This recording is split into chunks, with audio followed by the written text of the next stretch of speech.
नमस्कार मित्रों। फेसबुक पटल पर जुड़े हुए मेरे सभी सम्मानित रचनाकार और मनीषियों का अभिवादन करते हुए मैं सम्मिलित हूँ श्रीकांत तेलंग जयपुर से। इंजीनियर श्रीकांत तेलंग जयपुर से एक रचनाकार और साहित्यकार के रूप में आपके इस पटल पर स्थापित मैं श्रीकांत तेलंग अपना बनना अपनी बात एक विचार के पृष्ठ के लिए भी संयुक्त रूप से आपके साथ जुड़ करके इस आयोजन में हम आपके साथ दैनिक आयोजन में आज पुनः लंबे अंतराल के बाद जयपुर से आपके साथ समक्ष उपस्थित है। आप सबका अभिवादन करते हैं और एक भजन हमने आपके साथ प्रस्तुत किया।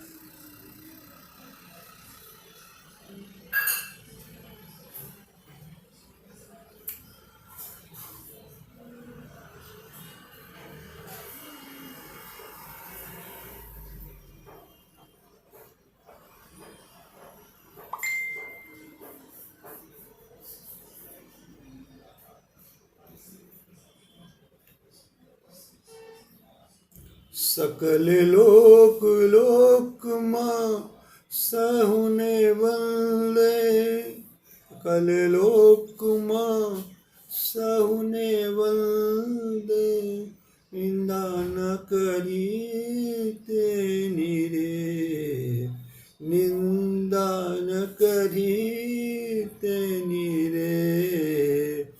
आदिवाची मन निश्चल लाखे, चिकाची मन निश्चल लाखे, जन जन जननी तेनी रे। वैष्णव जन तो तेने कहिए।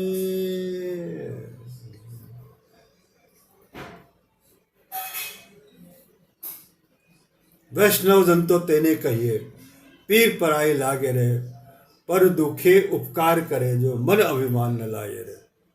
स्टीने कृष्ण त्याय समुदृष्टिने, तृष्ण त्याय रे जेने बात रे, अर जेने मात रे।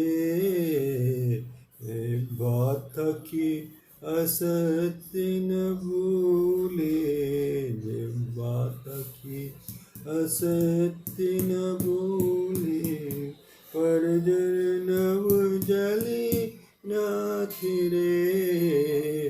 वैष्णव जन तो तेने कहिए।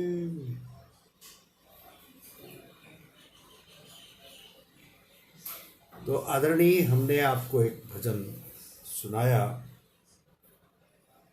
इस भजन का तात्पर्य वैष्णव जन तो तेने कहिए, पीर पराई लागे रे, पर दुखे उपकार करे तो मन अभिमान न लाए।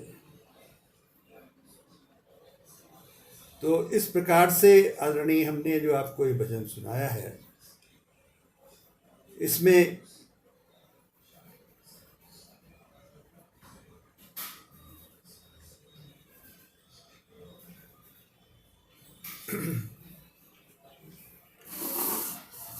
लागे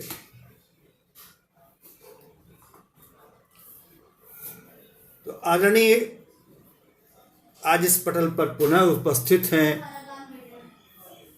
जिसमें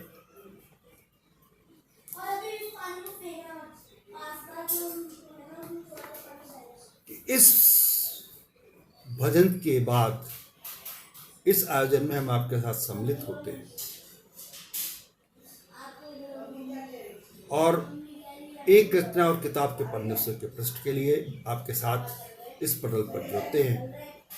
और मैं अपनी अयोध्या नगरी की राम कथा की एक पृष्ठभूमि में राममय जीवन के पर आधारित एक राष्ट्रीय काव्य गोष्ठी का आयोजन आदरणीय हमारे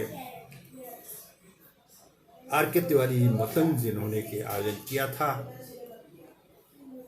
उसमें 100 से ज़्यादा राष्ट्रीय स्तर के कवि उस पटल पर उपस्थित हुए और उस आयोजन में सम्मिलित हुए और अपनी अपनी प्रस्तुति राममय कर।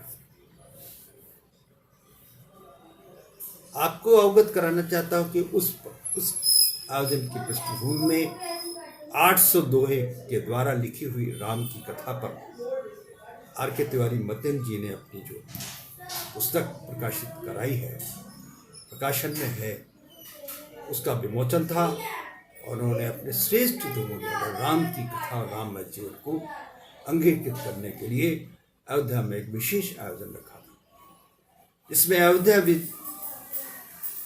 राम मंदिर शिलान्यास समिति के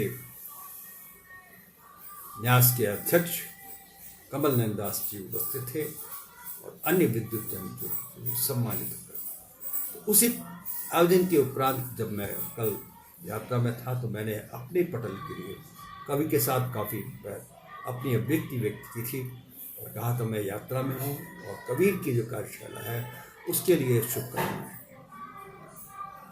तो आज मैं आपसे उस कार्यशाला के विषय में संक्षेप में बात करते हुए आप सबके लिए प्रति एक मत व्यक्त करता हूँ। कबीर जैसे श्रेष्ठ जीवन का समाज में क्या दायित्व था, समाज ने उन्होंने क्या दिया और समाज में उनको क्या मिला। वो फक्कड़ प्रकृति के व्यक्ति थे और माता पिता उनके दुलाहा, जो कि लहरतारा गांव में रहते थे, वहां पर उन्होंने उनका जो है उनको अंगीकृत किया और अपने परिवार से जोड़ा और उनका जीवन। तो कबीर जैसे व्यक्तियों का जो आज हमारे पास श्रेष्ठ इतिहास है, उन्होंने स्वयं लिखा है, मस कागज गई नहीं कलम गई नहीं हाथ। मस कागज छुए नहीं, कलम गई नहीं हाथ। तो स्पष्ट बताते हैं कि वो विद्या अध्ययन में शून्य, लेकिन ज्ञान के अनुभव में उन्होंने एक श्रेष्ठ मानदंड स्थापित किया है और काशी नगरी में वो संत समाजों के बीच में रहने वाले फक्कड़ व्यक्ति के रूप में जाने जाते। आज पूरे देश में कबीर के नाम से बहुत सी स्थापनाएं हैं, भवनों का नाम भी है, सड़कों का नाम भी है और उनका जीवन बनारस में किस तरह से व्यतीत हुआ और वो संत समाज के बीच में रह करके उन्होंने अपनी जो रचनाएं बोली, उनका जो संकलन हुआ वो कबीर ग्रंथों के नाम से प्रसिद्ध हुआ। 16 से ज्यादा ग्रंथ उनके हैं और जो व्यक्ति पढ़ा लिखा नहीं, जिसने कि स्वयं कहा कि कलम गए नहीं हाथ, मस कागज छुओ नहीं कलम गई ना, तो वो क्या लिखे। लेकिन एक इतिहास उन्होंने बना दिया, एक इतिहास का रूप समर्पित कर दिया समाज को। और मैं देख रहा हूँ पटल पर आदरणीय तस्लीमा फातिमा जी भी उपस्थित हैं, विद्युत प्रभा चतुर्वेदी उपस्थित हैं और अन्य सभी।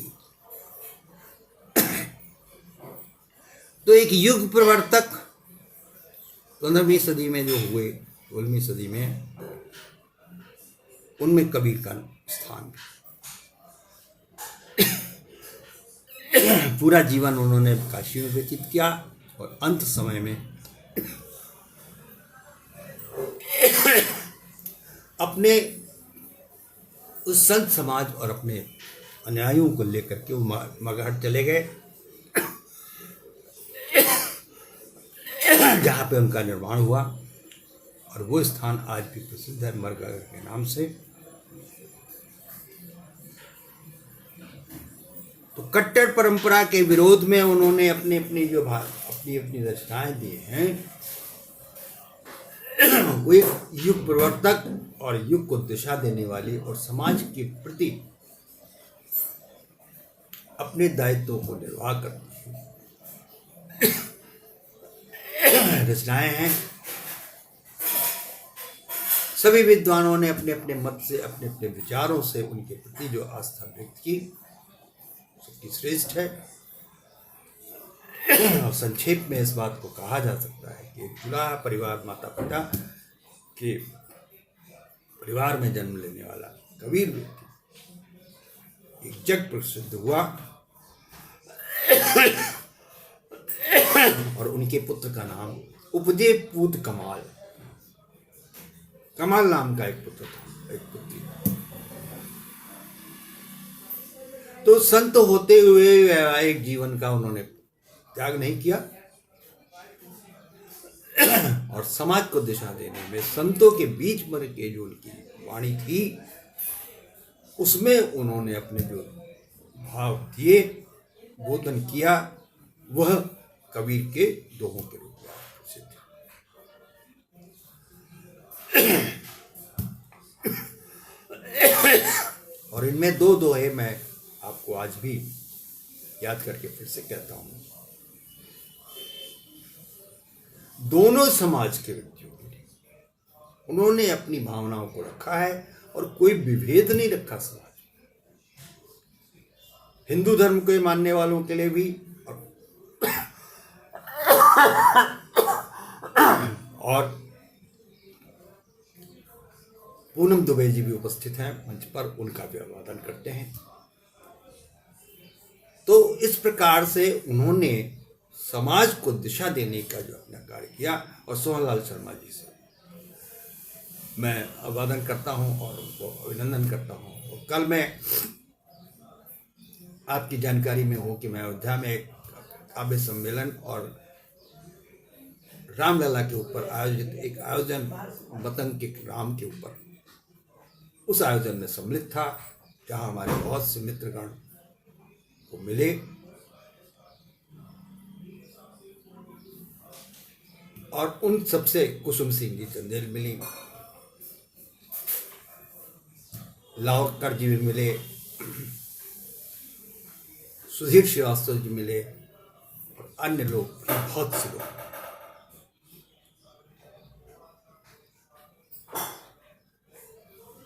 तो उन सब का एक सानिध्य हमें प्राप्त हुआ था और उस आयोजन में काव्य रचनाओं के द्वारा और प्रस्तुत पुस्तकों के विमोचन द्वारा उस भव्यता को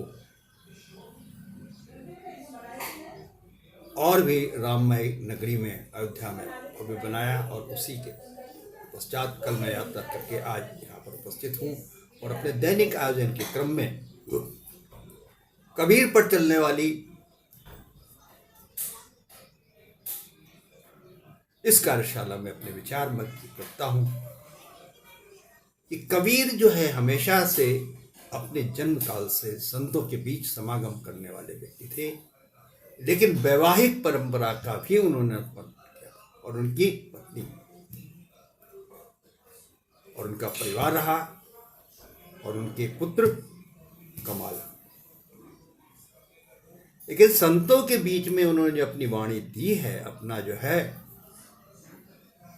वक्तव्य जो दिया है, वही काव्य धारा में बन करके 16 ग्रंथों में आपके सामने यथार्थ का भी अवलोकन है। 16 प्रदीप मिश्र अजनबी जी भी वहाँ मिले थे, हमको सुधीर श्रीवास्तव जी मिले थे और अन्य बहुत से मिले थे। तो मैं ये कह रहा था कबीर का एक चरित्र, एक विशिष्ट चरित्र होकर के समाज में आया है और उन्होंने समाज में धर्मों के आधार पर कोई भी विभेद नहीं किया, ना हिंदू धर्म ना इस्लाम धर्म। और दोनों को ही जब समय मिला तो एक फटकार सी लगाई उन्होंने, और वही फटकार उनके रचनाओं के रूप में, उनकी जो है वो दोहों के रूप में, पाहन पूजे हरि मिले तो मैं पूजू पहाड़, पाहन पूजे हरि मिले तो मैं पूजू पहाड़, घर की चकिया कोई न पूजे जाके पीस से खाए। इस दोहे का तात्पर्य यह है कि हम अपनी पाहनों की मूर्ति को बना करके यहाँ इतने इतने बड़े पर्वतों को पूजा। हमारा तो सनातन धर्म ही इस तरह के, हमने वृक्षों को, नदियों को, पर्वतों को और मूर्तियों को और मूर्ति स्वरूप में आने वाले हमारे दिव्य आराध्य भगवानों को भी अपने में वसुदेव कुटुंबकम जैसी हमारी धारणा जब रही है तो समाज में वसुदेव कुटुंब के लिए सारा कुटुंब हमारे लिए। तो उनको फटकार लगाते हुए उन्होंने ये कहा कि पाहन पूजे हरि मिले तो मैं पूजूं पहाड़, घर की चिट्ठिया कोई न पूजे जाके। तो ऐसे परिस्थिति स्वरूप वाले जो दोहे हैं उस समाज में एक दिशा निर्देश थे। और वहीं दूसरे इस्लाम धर्म के लोगों को उन्होंने सुनाते हुए कहा है,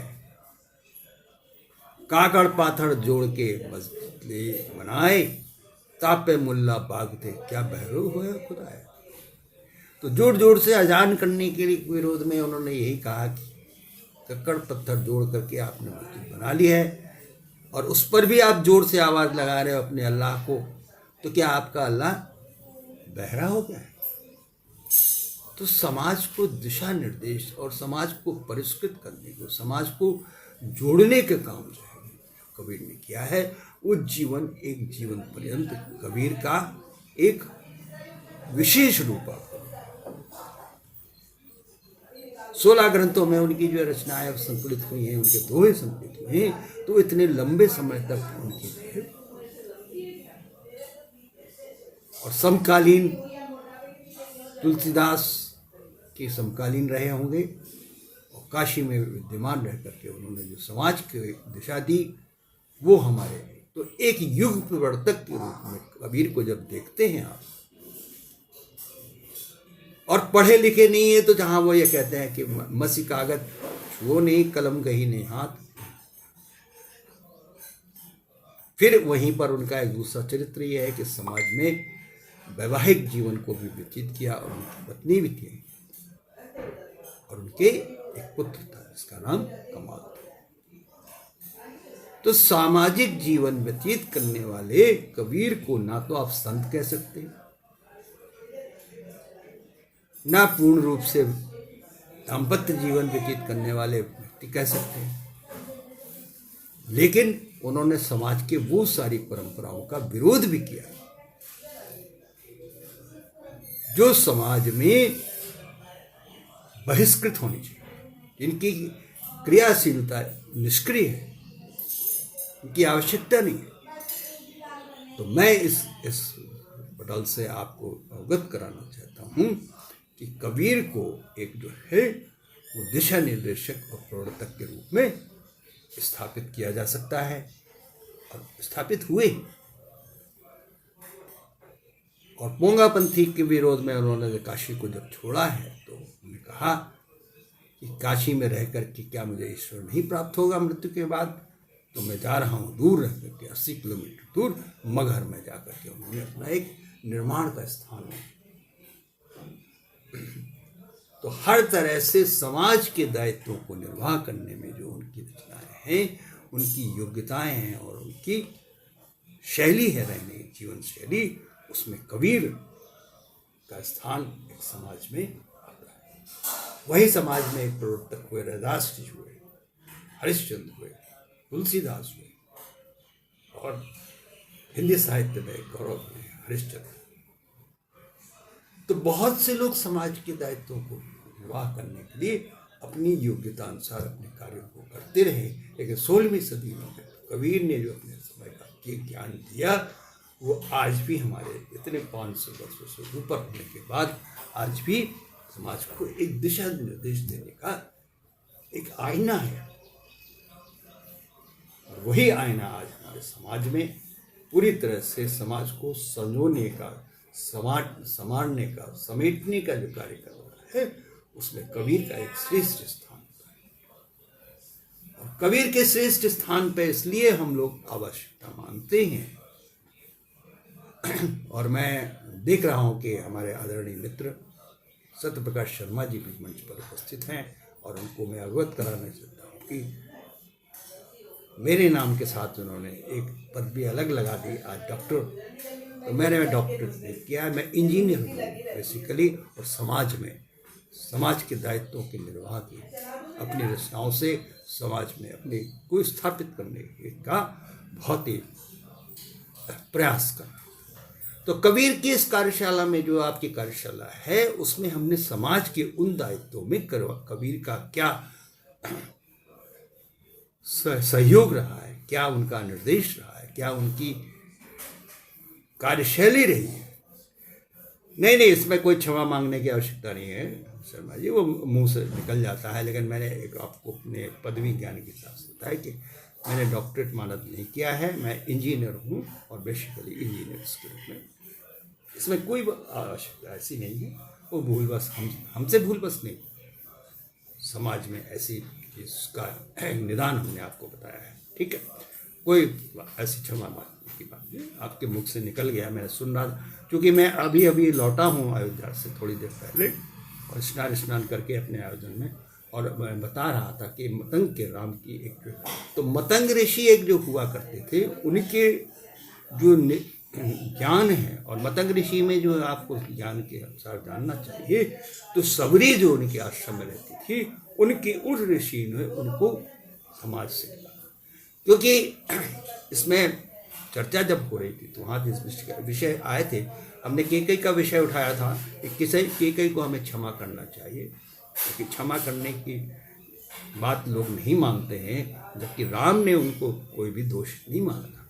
तो केकई का विषय हमने जो उठाया था, तो वहाँ इस बात की चर्चा राममय जीवन में हो रही थी कि सबरी, तो सबरी जो है वो मतंग ऋषि के आश्रम में रहती, और विवाह उसका नहीं हो पाया था, और वो समाज से बहिष्कृत होकर के, तो मतंग ऋषि ने अपने आश्रम में रखा, और भगवान से ये उसको बोला कि तुम्हें भगवान के पास जाने की आवश्यकता नहीं है, ईश्वर भगवान स्वयं आपके, और अंत में ऐसा ही हुआ, भगवान राम स्वयं उनके आश्रम में गए, और सबरी ने जूठे वीर। तो जाति विरोध की जो परंपरा है, उसमें भगवान राम का जो है कितना क्षम्य रूप है, और भगवान राम से हमारी कोई तुलना कभी नहीं हो सकती है। भगवान राम का एक आदर्श चरित्र है, उन्होंने हर जगह पे अपनी एक आदर्श स्थापित किया है। हम सब ने एक दोनों वो की हैं कार्यशालाएं की, एक राम की कार्यशाला, और मैंने वहाँ तो चर्चाएं भी की थी इस बात की, कि एक रामशाला की पुस्तक भी हम लोग वहाँ पर, मैं आपसे बताना चाहता हूँ कि 50 से ज़्यादा लोगों ने हम लोग को पहचाना भी है, और आपके इन पत्रों की चर्चाएँ भी हुई। वहाँ पर सुधीर श्रीवास्तव जी भी थे, और हमारे प्रदीप अजनबी थे, लाव रेकर्डी थे, और अन्य लोग हैं। और तो इस तरह से बहुत से लोगों का एक संगम, 100 से ज़्यादा लोगों को राष्ट्रीय स्तर का समारोह था उस आयोजन में।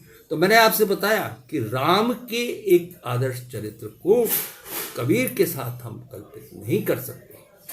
राम एक आदर्श थे, समाज के उन्होंने निर्वाह में अपना एक योगदान दिया था। वहीं कबीर ने समाज के जो आपके दूषित वातावरण है, उसके विरोध में उन्होंने अपने वक्तव्य देकर के समाज को सचेत करने का। और मैंने आपसे बताया कि कबीर स्वयं में पढ़े लिखे नहीं थे, क्योंकि उन्होंने जो लाइनें लिखी हैं वो ही लिखी हैं, मझ कागज छुओ नहीं, कलम गई नहीं हाथ। पहला तो वो शिक्षा उनको प्राप्त नहीं थी, लेकिन उन्होंने अपने जो संत समाज में बैठ करके जो अपने दोहे लिखे हैं, उन दोहों से समाज को दिशा निर्देश मिली, जिसमें हमने दोहे विशेष तौर पे आपको हिंदू समाज के लिए भी कहे कि क्या है, पाथर पूजे हरि मिले तो मैं पूजू पहाड़, घर की चकिया कोई न पूछे जिसके पीछे खाए। और दूसरा, कंकड़ पत्थर जोड़कर मस्जिद लिए बनाए, तापे मुल्ला बाग दे क्या बैठ।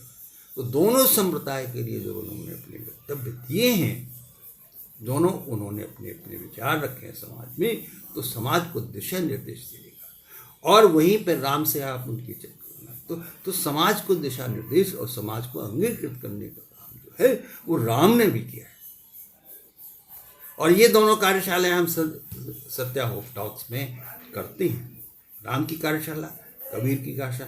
और आज तो मैं अपना एक विषय अपना लेकर के आया था कि आज से मैं अपने एक रचना और किताब के पन्नों से के पृष्ठ पर मदन मोहन मालवीय जी के जीवन चरित्र को पुनः आपके सामने ला सकेंगे, जिससे कि उनकी प्रकाशित होने वाली पुस्तक में हम सब कुछ योगदान दे सकेंगे।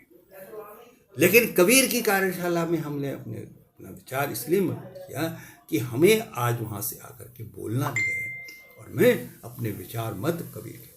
तो कबीर 16वीं सदी में हुए और अंत समय में जो है काशी की पोंगा पंथी की वजह से उन्होंने काशी को त्याग किया और मगहर में जाकर के उन्होंने निर्माण किया। तो मगहर स्थान जो है वहाँ से 80 किलोमीटर दूर, और जिस पे कि उन्होंने अपने अनुयायियों के साथ, अपने संत के समाज के अनुयायियों के साथ, और संत समाज के अनुयायियों ने जो पुस्तकें उनके जो वाणी निकली, कबीर वाणी, उसको पुस्तकों में सजो दिया है। और वो 16 पुस्तकें आपके सामने कबीर की ग्रंथावली।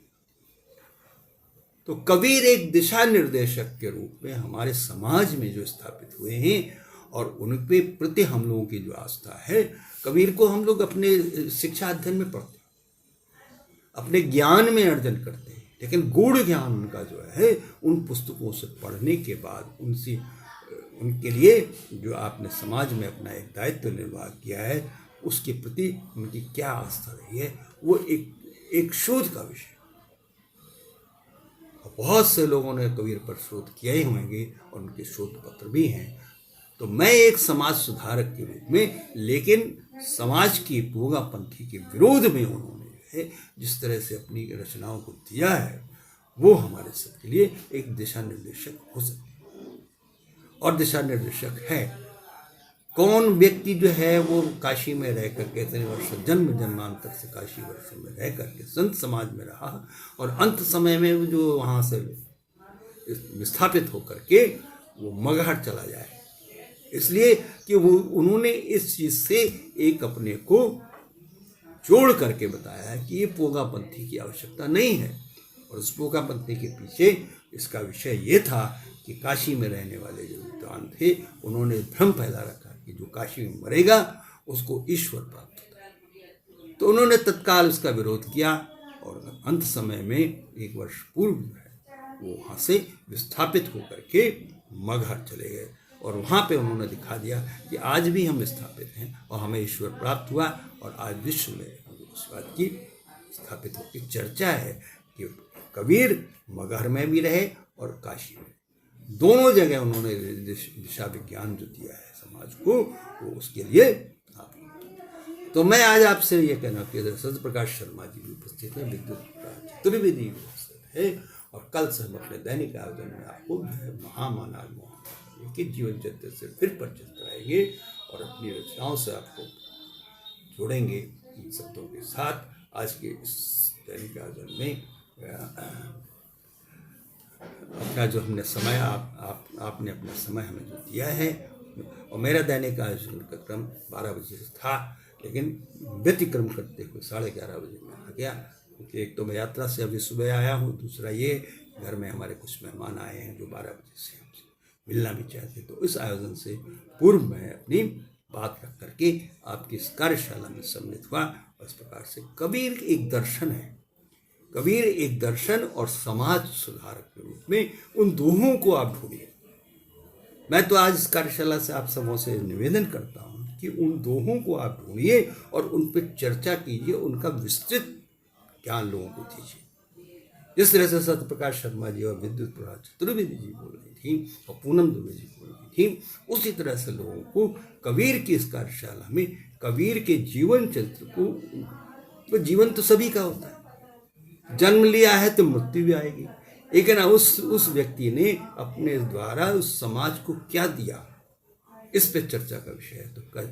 तो कबीर एक जीवन चरित्र है और उस पर शोध कार्य भी हो रहे हैं। और मैं तो आप सभी से निवेदन करता हूँ कि आप सभी से, और मुझे प्राउड है, मुझे इस बात का गर्व है कि ऐसी कार्यशालाओं में आप सब जन अपने विचारों पर, तो मैंने अपना जो मत व्यक्त किया है कि कबीर का जो जीवन है वो एक दार्शनिक चरित्र है। उन्होंने संत प्रकृति में होकर के समाज को दिशा देने का जो कार्य किया है, उसमें उनका जीवन हमेशा स्मरण रहेगा और हम उनको नमन करते हैं। तो कबीर हमारे शिक्षा में भी है, हमारे शैक्षणिक आयोजनों में पुस्तकों में भी आते हैं, जैसे तुलसीदास आते हैं वैसे कबीर भी आते हैं। तो आप सब जो से निमंत्रण है ऐसी कार्यशाला में कबीर का एक जो दर्शन पक्ष है वो रखें और कबीर के विषय में ज़्यादा से ज़्यादा जानकारी सभी लोग दे सकेंगे, जो हम सबके लिए फलीभूत होगा। शब्दों के साथ धन्यवाद, नमस्कार। और पुस्तक से हम पुनः आपको कल मदन मोहन मालवीय जी के जीवन पर जैसे अपनी दैनिक आयोजन एक रचना और किताब के पढ़ने से पुस्तक सुनाएंगे। कुछ बातें आपको राम के वतन के राम के उस विशेष आयोजन में, जिसमें कि अयोध्या राम जन्मभूमि न्यास के जो अध्यक्ष है कमल नारायण दास जी उपस्थित हुए थे, उन्होंने उद्बोधन दिया और समाज को दिशा देश में राम का जो चरित्र है वो कितना विशाल है उसकी भी चर्चा वहाँ पे हुई थी। तो ऐसे विद्युत दिनों के आयोजनों में हम सम्मिलित हुए, तो मुझे इस बात का गौरव होता है कि हम राम के चरित्र में कुछ अपना एक अंश दे सकेंगे।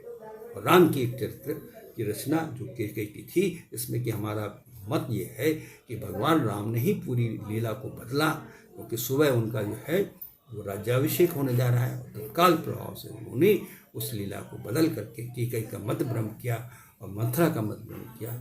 वो दशरथ ने समझाया, फिर भी वो नहीं मानी और राम ने उनके कैकेयी के चरण करके यह कहा कि हम यदि आपसे आज्ञा लेकर के जाते हैं और हमारे पिता के वचन बच जाते हैं, क्योंकि रघुकुल रीत सदा चल आई, प्राण जाई पर वचन मिल जाई, तो उन्होंने वचनों को निभाया और कैकेयी माँ को क्षम्य मानते, इनका कोई दोष नहीं है, क्योंकि लीला तो भगवान राम ने स्वयं रची और रावण को वध करना था। रावण अमृत प्राप्त कर चुका, तो जो अमृत प्राप्त करता है उसको कभी मृत्यु करना होगा। इसलिए ऐसे स्वरूप में राम जो आए उसकी चर्चा भी हुई इन सबों के साथ। तो कबीर और राम का एक अलग अलग चिंतन है, राम का दिशा निर्देश अलग है। राम का सबरी से एक समाज है, तो राम ने निम्न समाज के लोगों को, केवट को अपने गले लगाया, वानरराज को, सुग्रीव को अपने गले लगाया। तो ऐसे विशिष्ट चरित्रों के साथ कबीर के जो चिंतन है वो हमने आपके साथ प्रस्तुत किया। और कबीर एक दिशा निर्देशक और प्रवर्तक हुए, ऐसी मत हमारा धारणा है। इन शब्दों के साथ आज की सार्वजनिक सेवा से विदा लेते हैं। धन्यवाद, नमस्कार। कल मिलेंगे आपसे पुनः इसी आयोजन में एक रचना और किताब के नाम से। जय हिंद। और अंत में सुरक्षा दायित्वों की रचना को आपके साथ। सुरक्षित होकर वाहन चलाइए, सुरक्षित होकर घर जाइए, क्योंकि आपका परिवार आपकी चिंता कर रहा है और प्रतीक्षा कर रहा है। धन्यवाद, नमस्कार, जय हिंद, जय भारत।